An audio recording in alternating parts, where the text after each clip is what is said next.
Sama-sama tayong magiging Saksi!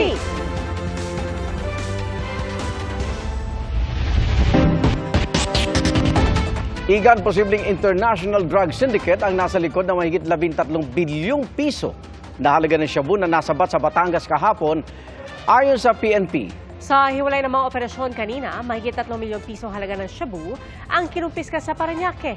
Saksi, si Darlene Kai.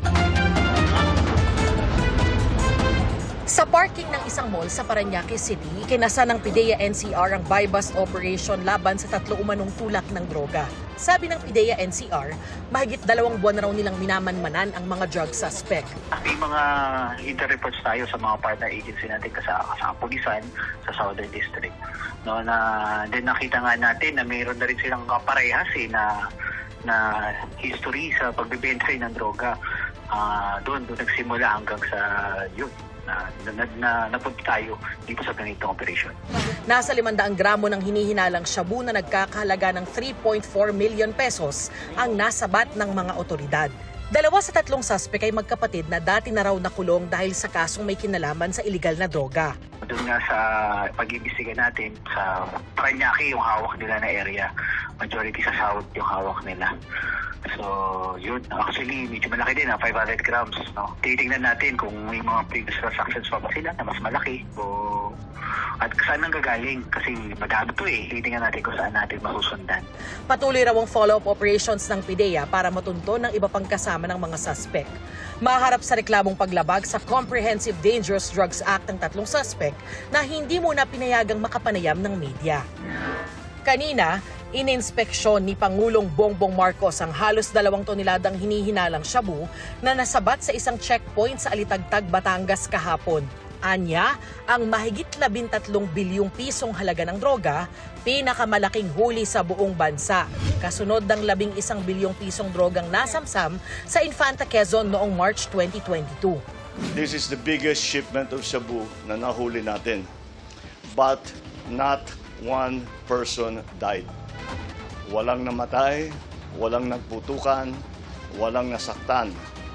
Basta't inoperate natin ng dahan-dahan, yun naman dapat ang approach. Para sa akin, yun dapat ang approach sa drug war.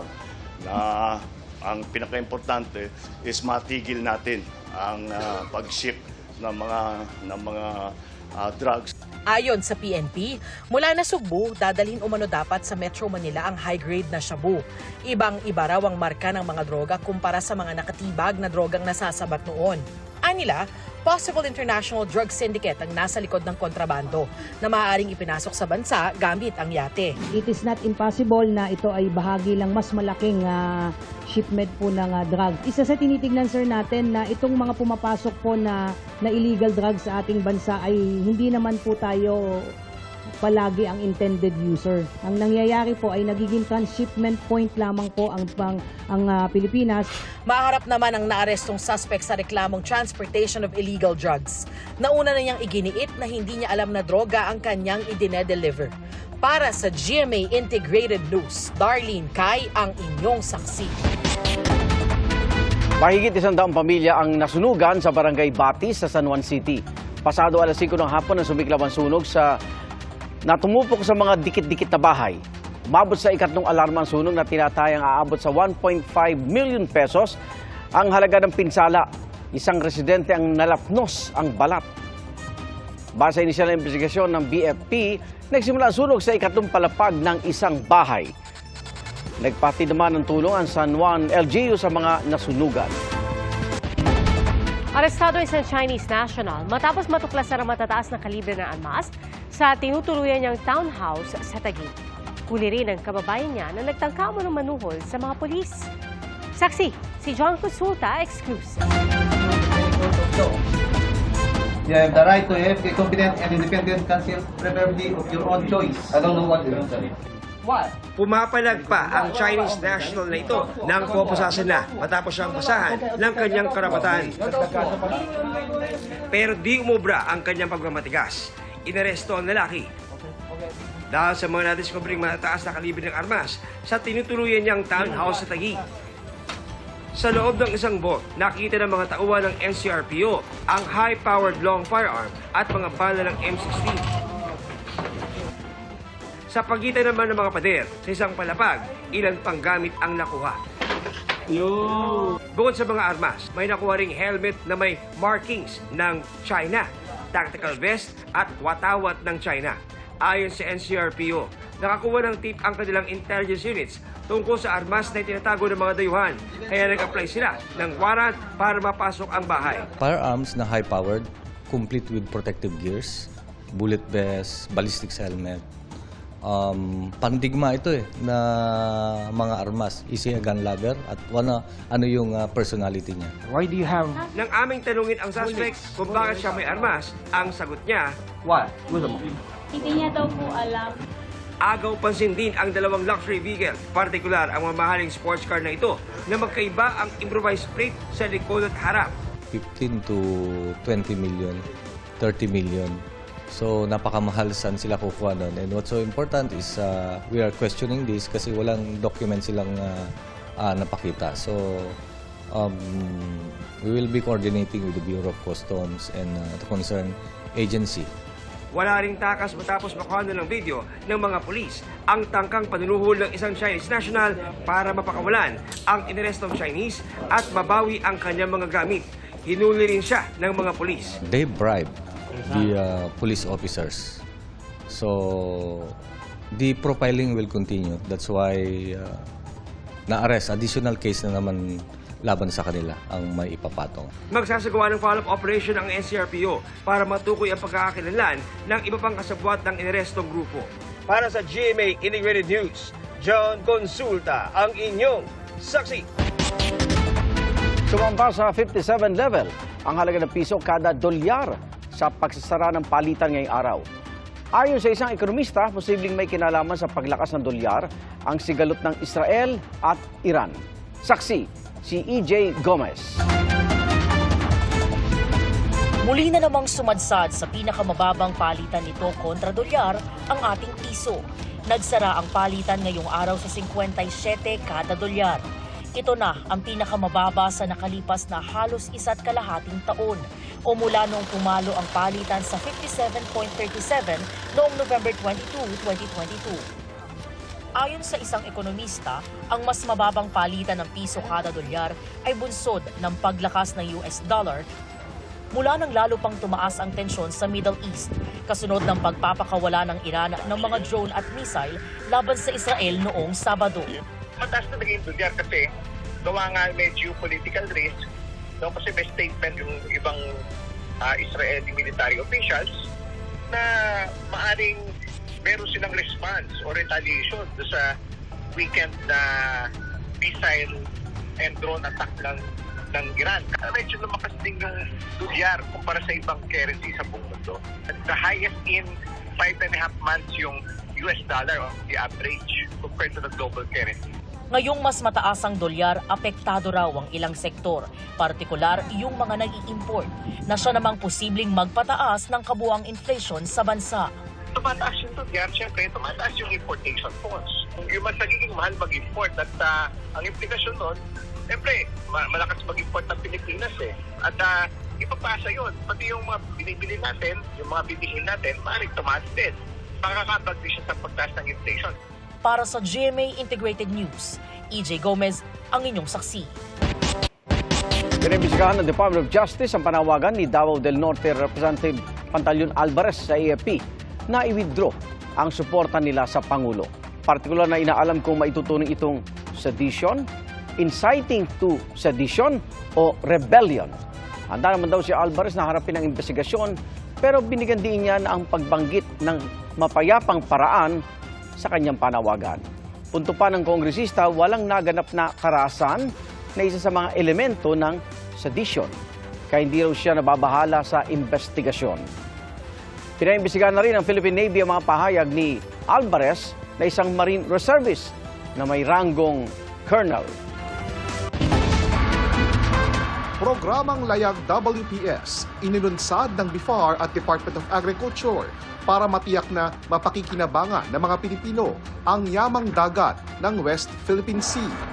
Bahagi ng programang yan ang pagbibigay ng 2 bangkang pangisda at isang steel-hulled na barko sa mga mangingisda mula sa Zambales at Ilocos. Sa ilalim ng programa, hindi na lang magbabantay ang Philippine Coast Guard at magbibigay ng fuel subsidy ang BIFAR, kundi titiyakin din na may sapat na kagamitan at training ang mga mangingisdang Pinoy.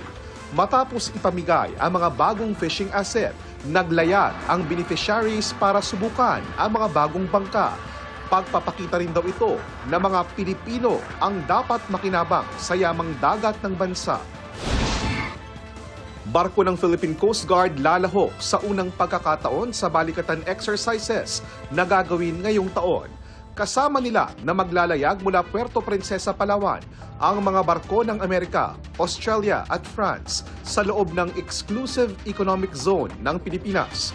Ayaw namang kumpirmahin ng AFP kung dadaan sila sa bahagi ng EEZ kung saan namumugad ang China Coast Guard. Pero ang sabi noon ng AFP, aabot ang aktibidad sa dulo ng EEZ ng Pilipinas sa may bahagi ng Palawan. Singapore walang kinakampihan pero nababahala sa epekto ng tensyon sa South China Sea. Tugon niya ng kanilang Foreign Minister ng matanong kaugnay ng mga aksyon ng China sa Pilipinas sa West Philippine Sea at South China Sea. Sa gitna ng tensyon, tiniyak ng Singapore na lalong lalakas ang kooperasyon nito at ng Pilipinas sa defense at maritime security. Sa huling bahagi ng Abril o sa unang linggo ng Mayo, nakatakdang bumalik sa Singapore si Pangulong Bongbong Marcos para sa International Institute for Strategic Studies. Para sa GMA Integrated News, ako po si JP Soriano, ang inyong saksi. Tiniyak ng Embahada ng Iran na malapit ng palayain ng 4 na tripulanteng Pinoy ng MSC Aris. Yan ang barkong kinubkob ng Iran sa gitna ng tumitinding tensyon sa pagitan nila at ng Israel. Saksi, si Sandra Giraldo. Nakatanggap ng pagtitiyak ang Department of Foreign Affairs na malapit ng palayain ng gobyerno ng Iran ang 4 na Pilipinong crew member ng container ship ng MSC Aris. Noong Sabado, sinamsam ng mga Irani authorities ang barko at 25 crew nito sa Strait of Hormuz para sa umunay maritime violations at sa paniwalang may kaugnayan ito sa bansang Israel. Ang sinabi sa amin ng embahada ng Iran dito so far, pati dun sa kanila, I will quote, they will be released very soon. Lahat sila, hindi lang yung 4 na Pilipino. Pero tingnan natin kung magkakatotoo at pipilitin natin. Nasa mabuting kalagayan din daw ang 4 at pinayagan ang mga ito na makausap ang kanilang mga pamilya. Bawat isa sa 4, binigyan ng pagkakataon na makakontak, makatawag sa kanilang pamilya 1 oras pa. Nila kinausap yung mga pamilya nila rito. So, ibig sabihin, hindi sila pinatratong preso o parang mga hostage. Ayon sa misis ng isa sa mga Pinoy na hiniling na itago ang kanyang pagkakakilanlan, nakausap na raw niya ang kabiyak kagabi. Tinangka niyong tawagan ng mister ninyo, nakakausap niyo pa ho ba siya? Kagabi lang po, sir. Sabi niya, sir, okay lang po sila, naka-duty, nakakain. Hindi yung naka-hosted sila. Hindi, my guardia lang. Ayon naman sa Department of Migrant Workers o DMW, sakay pa rin ng MSC Aris ang mga Pinoy at ngayon ay naka-anchor sa Port of Iran. They've taken to their normal duties on board the ship as directed by their captain on the ship. And they also have been told by Iranians who came on board that they will soon be released. Nakausap na rin ng DMW ang manning agency na nag-deploy sa 4 na Pinoy. May ugnayan na rin sa mga kaanak ng seafarers ang DMW at OWA o Overseas Workers Welfare Administration. Tuloy raw ang sweldo ng mga ito na matatanggap ng pamilya sa Pilipinas. Bukod pa sa pagbibigay ng psychosocial counseling. Sinabi rin ni Kakdak na irerekomenda ng Pilipinas sa International Bargaining Forum na ideklarang high-risk area ang Strait of Hormuz kung saan nangyari ang insidente. Magkakaroon din kaming recommendation na gano'n. Kasi pangalawa na ito this year, di ba, yung St. Nicholas. And that's one reason, by the way, why we hope that the MSC Aris seafarers will be released soon because The St. Nicholas Seafarers, 18 of them Filipinos, were also safely released. Para sa GMA Integrated News, Sandra Aguinaldo, ang inyong saksi. 40 degrees Celsius, ganyan po kataas ang maximum daytime temperature na naitala sa Etiaga, Isabela kahapon. Pinakamataas ito sa buong bansa ngayong 2024. Ayon sa Pag-asa, iba pa yan sa heat index o damang init, kung saan isinasama ang datos ng humidity o yung dami ng water vapor sa hangin at maaaring mas mataas sa maximum daytime temperature. Kanina, 15 lugar ang nagtala ng danger level na heat index. Pinakamataas ang 46 degrees Celsius heat index sa Aborlan, Palawan. Saksi, si Maki Pulido. Abril pa lang pero nahigitan na ng ilang lugar sa bansa ang extreme temperature forecast ng Pag-asa. Kahapon nagtala ng 40 degrees Celsius sa Etiaga, Isabela, lampas sa 39.7 degrees na forecast para sa Northern Luzon. Ito ang pinakamataas na maximum daytime temperature ngayong taon. 39.6 degrees naman sa Kamiling, Tarlac, lampas sa 39.4 degrees na forecast para sa Lowland Luzon. Naitala na rin ang pinakamainit na temperatura sa Metro Manila ngayong taon. 36.9 degrees kahapon sa Naiya, Pasay City, lampas sa 36.8 degrees na forecast. Sa Mayo pa ang kasagsagan ng tag-init kaya maaaring mas uminit pa ang panahon. As early as April naramdaman natin, so ibig sabihin po, possible pa po na higher than 40 degrees ang possible po in terms of maximum daytime temperature. Kaya sabi ng Pag-asa, merong 50-50 chance na umabot ng 42.2 degrees ang maximum daytime temperature sa susunod na buwan. Pinag-aaralan ito ngayon ng Pag-asa at magbibigay sila ng update sa susunod na linggo. Maximum daytime temperature pa lang ito, hindi pa heat index o ang ramdam na init na maaaring mas mataas kaysa sa recorded temperature. Yung heat index, yan po ay depende dun sa discomfort level ng tao. So, ibig sabihin, iba-iba po yun. Pero yung maximum daytime temperature, yan po yung naiitala ng ating mga instrumento. Sa ganitong init, laging payo ng health experts, umiwas magbabad sa araw, uminom ng maraming tubig at huwag kalimutang uminom ng maintenance medicine. Sa Mangaldan National High School sa Pangasinan, inagahan ang pasok ng mga bata para tuloy ang face-to-face classes. 6:30 a.m. hanggang 10 a.m. na ang schedule ng face-to-face at pagdating ng hapon, ipatutupad ang modular learning. Napakahirap po sa mga guro na i-follow up yung pagmomonitor nila sa asynchronous. So ibig sabihin, sa oras na yun, from 6:30, ito rin yung pagkakataon na yung mga bata ay nabibigyan ng mga module. At the same time, nagsasubmit din yung mga bata ng kanilang mga activities. Walang choice si Masrur na nagbebenta ng mga damit mula sa itinutulak niyang kariton. Mainit, masakit sa ulo, tsaka masakit sa mata yung sobrang init. Mainit naman pero mas mainit kasi yung kaysa sa naka-jacket ka, hindi naman ganun. Mas mainit talaga yung araw, sikat ng araw. Lumililim naman daw siya kung may pagkakataon at mas maraming tubig ang iniinom. Kailangan lang magtiis para masuportahan ang mga magulang. Kailangan pa rin talaga magtinda. Kahit sabihin pa nila na mainit, tiisin na lang. Hindi ka nga na-anuhan ng araw, wala ka naman pera, wala kang kikitain. Para sa GMA Integrated News, ako si Maki Pulido, ang inyong saksi. Mga kapuso, pati po sa summer capital of the Philippines na Baguio City, dama ang mainit na panahon. Ayon sa Pag-asa, pumapalo lang sa 28 degrees Celsius ang pinakamataas na temperatura roon ngayong Abril. At maraming araw din daw na ganoon kataas ang temperatura sa Baguio. Sa madaling araw na lang muna mararanasan ang hanggang 18 degrees Celsius na ginaw. Dagdag pa ng Pag-asa, nakakaapekto rin sa damang init ang dami ng tao sa isang lugar. Na-impound ang 3 kolorum na jeepney na sumali sa rally ng mga transport group. Natikitan din ang ilang jeepney driver. Saksi si Joseph Morong.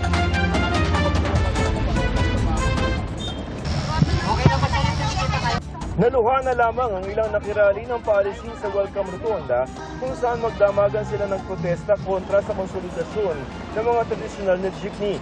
Mawawala na nga ng kabuhayan kung hindi makapag-consolidate sa April 30 deadline. Natikitan pa sila kaya magmumulta. Hindi tumupad sa usapan. Aalis kami. Ang sa amin, aalis kami, magdi-disperse na kami ng kusa para sa ganon ay makaalis na kami. Panggigipit na naman po itong ginawa po sa atin. In-impound din ang 3 jeepney colorum na sumali sa rally. Ayon pa sa LTFRB, kilala na rin daw nila ang 37 jeepney sumali. Hanggang 12 sa mga ito ay colorum. Ayon sa LTFRB, ang iba ay prangkisa pa pero nanganganib na mawalan din ng prangkisa. On April 30, kung sila ay nag-consolidate, baka masuspindi sila for joining a rally or pag totaling hindi na ho nag-consolidate yan, tanggal na po ang prangkisa nila automatic. Ikalawang araw ito ng tigil pasada pero hindi ramdam ng ilang commuter sa Metro Manila. Okay naman, wala mo problema. Wala na po mo sasakyan. Bibira lang po. Normal din ang transportasyon sa Iloilo City. Gayun din sa Talisay, Negros Occidental. Kahit pa daan-daang jeepney roon ang nanawagan ding i-extend ang April 30 deadline. Para sa Transportation Department, bigo ang strike na maparalisa ang mga transportasyon. They were successful in creating traffic, no? Pero we were able to prove to them that the government is ready to address the transport issues, no? Kahapon, nakasagabal sa trapiko ang protesta sa Commonwealth Avenue, pati sa bahagi ng East Avenue na nasa harap ng LTFRB office at sa Welcome Rotonda, kaya pinag-aaralan ng DOTR kung maaaring sampahan ng reklamo ang mga nakirali. Ang nakita namin yung obstruction, which created traffic. Meron naman silang right talaga na ipaglaban yung kanilang karapatan, no? Pero wag naman sanang maapektuhan yung mga traveling public natin. Handa raw harapin ng grupong Manibela ang reklamo pero sa gitna ng pagsisi sa kanila sa traffic, sabi nito, traffic pa rin kahit anong gawin. Ngayong hindi na ipepreno ng gobyerno ang consolidation na bahagi ng PUV Modernization Program, manghuhuli na ng mga kolorum ng mga jeep ang LTO simula May 1 pagkatapos ng April 30 na deadline. Yung impounding areas namin, tineclear namin. Para sa mga bibili pa lamang ng mga modern jeepney, papakiusapan ng DOTR ang mga manufacturer na diskwentuhan ang mga 2 milyong piso nilang unit. Para sa GMA Integrated News, Joseph Morong ang inyong saksi. Binahang ilang bahagi ng Dubai kasunod ng malalakas na pag-ulan doon. Ang ilang sasakyan pinilit makaraan sa baha, kaya may tumirik sa kalsada. May tinulak din na sasakyan matapos mabalahaw. Dahil po sa ulan at baha, walang pasok ang ilang opisina. Hinikayat din ng Ministry of Human Resources ng UAE ang mga employer na magpatupad ng mga pag-iingat para sa mga trabahong hindi kayang suspendihin ang pasok.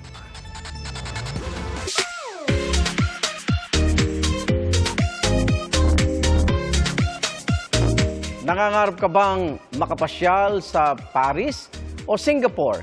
May kaluk-alike yan na famous landmarks abroad sa isang pasyalan sa Bohol. At sa mga bookworm naman, book fair sa dagat ang tampok sa Batangas.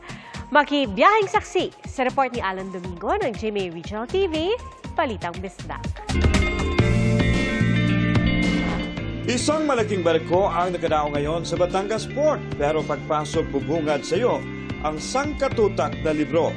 Yan ang International Floating Book Fair na nagpabalik sa Batangas Port matapos ang mahigit 1 dekada. Unang araw pa lang dagsa na ang mga turista. Ang isa sa mga book lover na si Loida, naitago pa raw ang unang librong nabili niya sa book fair. Yung feeling ko ancient na ako kasi 62 na ako and my first book was, I think I was in high school or grade 6. Nostalgic.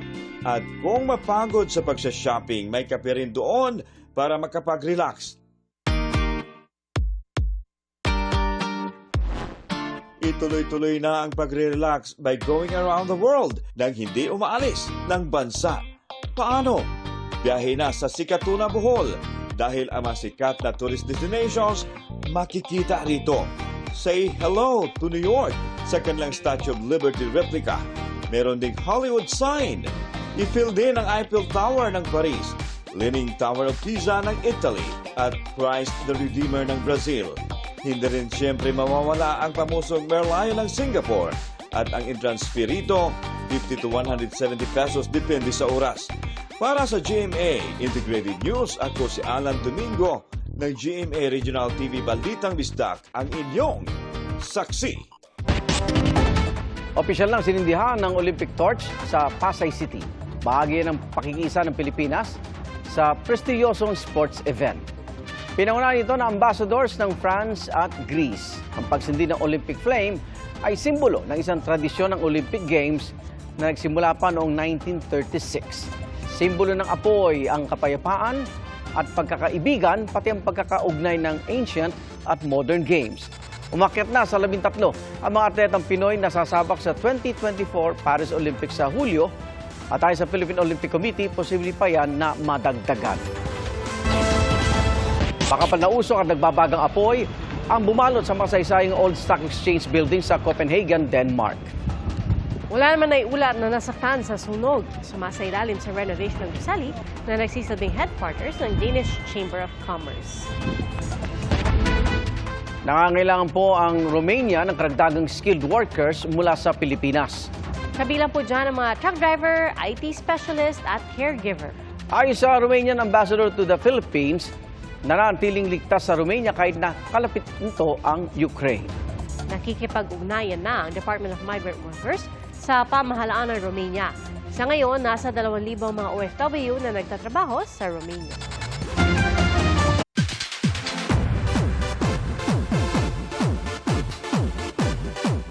Kasunod ng collab kay Sandara Park, may niluluto ng mga project si Apple the App kasamang isang Pinoy artist. Sa Amerika, binaba na ang hatol sa chief weapons handler ng pelikulang Rust kung saan nasawi ang cinematographer nito. Darito ang showbiz saksi ni Aubrey Carampel. I'm sentencing you to 18 months of incarceration at... Sinintensyahan ng 18 buwan na pagkakakulong ng chief weapons handler ng pelikulang Rust na si Hannah Gutierrez. Yan ay matapos siyang hatulan ng guilty para sa kasong involuntary manslaughter. Kaugnay ito sa pagkamatay ng cinematographer na si Halyna Hutchins sa set ng pelikula matapos siyang aksidenteng mabaril ni Alec Baldwin. Si Gutierrez ang itinurong aksidenteng nakapaglagay ng live round sa revolver na ginamit ni Baldwin. Umapela naman ang abogado ni Gutierrez na bigyan siya ng probation, pero sinabi ng prosecutors na ibigay sa kanya ang buong 18 months na sentensya dahil sa kawalan umano ng pagsisisi. Sa Hulyo nakatakda ang trial ni Baldwin para sa kaparehong kaso.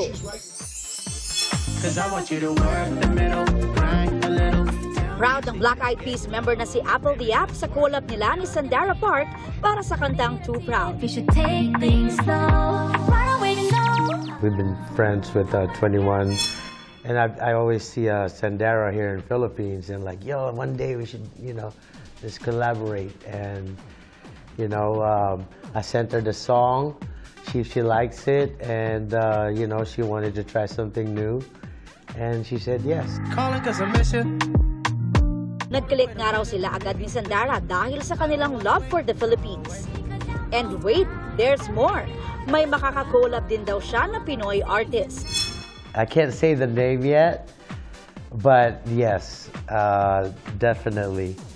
I want it to be a surprise. Sixto is now 5. Isang cute and candid shot sa beach ang ipinost ni Ding Dong Dantes para batiin ang kanyang bunso. Si Marian Rivera idinaan sa sweet message ang kanyang greetings. Para sa GMA Integrated News, Aubrey Carampel ang inyong saksi.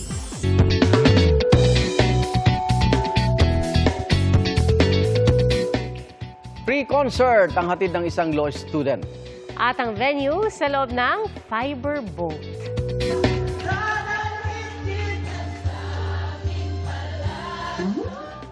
Ang kumakanta sa video, ang law student na si Paul na habi ng pagkanta tuwing masaya at kahit kapag stressed. Go-to activity nga raw nila ng mga kaklase niya sa law school. Ang energy ni Paul na ipasa rin sa mga pasahero na nakising-along pa sa kanya. Galing sa kanilang legal aid program sa Guimaras, ang grupo ni na Paul at pauwi na noon sa Iloilo City. Salamat Igan sa inyong pagsaksi. Ako naman Arnold Claudio. Ako po si PR Canghel para sa mas malaki misyon at sa mas malawak na paglilingkod sa bayan. Mula sa GMA Integrated News, ang News Authority ng Pilipino. Hanggang bukas, sama-sama tayong magiging saksi! Mga kapuso, sama-sama tayong maging saksi. Mag-subscribe sa GMA Integrated News sa YouTube at para sa mga kapuso abroad, samahan niyo kami sa GMA Pinoy TV at sa www.gmanews.tv.